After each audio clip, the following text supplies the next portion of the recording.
Sir చెప్పండి, ఈ programme start చేసినారు కదా, అంటే రేవంత్ రెడ్డి గారు అయితే చెప్పినారు ఇట్లా చేయమని, మీరేమంటారు?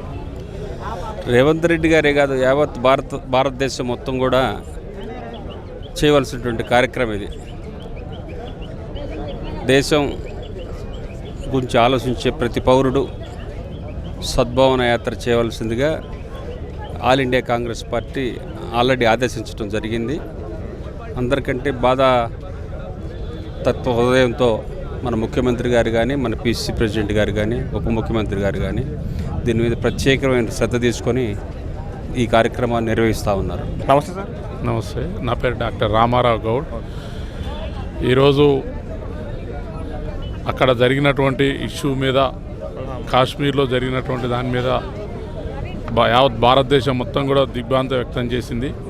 తప్పకుండా సంఘీభావం తెలియజేస్తూ భారతదేశంలో ఇటువంటి ఉగ్రవాద చర్యలు జరగకోకుండా కేంద్ర ప్రభుత్వం పటిష్టమైనటువంటి చర్యలు తీసుకోవాలని, వాటితో పాటు కూడా ప్రజల్లో ఒక భయాందోళనకు గురైనటువంటి పరిస్థితులు భారతదేశాన్ని సుస్థిరంగా శాంతి భద్రతలతో విలసిల్లా చేయడం కోసం దేశవ్యాప్తంగా సద్భావన యాత్ర జరుగుతూ ఉంది.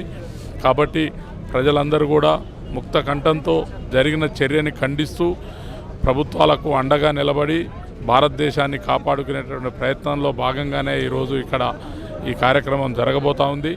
రాష్ట్ర ముఖ్యమంత్రి వర్యులు, తర్వాత మంత్రిమండలి, ఎమ్మెల్యేలు, ఎంపీలు, తర్వాత ప్రజా సంఘాలు, పార్టీ కార్యకర్తలు, దేశవ్యాప్తంగా ఉన్నటువంటి ప్రజలు అందరూ కూడా అన్ని ప్రాంతాల్లో పాల్గొన్నట్టుగానే ఇక్కడ కూడా పాల్గొనేటువంటి అవకాశం ఉంది అని తెలియజేస్తున్నాం. ప్రజలకు ఏ విధమైన భరోసా ఇవ్వగలుగుతున్నారు?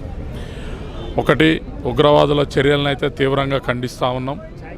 ప్రజలందరికీ కూడా ఎక్కడ ఇటువంటి జరిగినటువంటి సంఘటనలు అదును చూసి పరిస్థితులను బట్టి ఇటువంటి దాడులు జరుగుతూ ఉన్నాయి.